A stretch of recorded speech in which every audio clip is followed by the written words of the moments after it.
છે આપણે જે સાડીઓ લાવીએ તે આ રીતની થેલી આવતી હોય છે, જે પ્લાસ્ટિકની નથી હોતી. તો તેવી આ રીતે થેલી લેવાની છે. તો એક થેલીની અંદર બીજી થેલી આ રીતે ભરી લેવાની અને બે થેલીને ભેગી કરી દેવાની.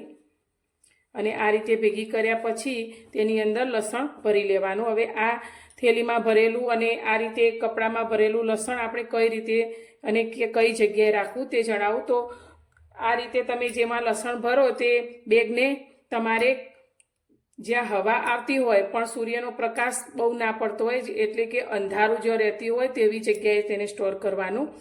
કારણ કે જ્યાં બહુ વધારે પ્રકાશ હોય તો પણ લસણ બગડી જતું હોય છે. તો જો કોઈ પણ તમે કબાટમાં કે એ રીતે પણ આ લસણને નથી રાખવાનું, કારણ કે તેમાં હવાની અવરજવર બહુ ઓછી થતી હોય છે. તો કબાટમાં નહીં પણ કોઈ ખુલ્લી જગ્યા હોય પણ તેમાં અંધારાનો ભાગ રહેતો હોય તેવી જગ્યાએ તમે લસણ સ્ટોર કરશો તો લસણ બિલકુલ ખરાબ થશે નહીં.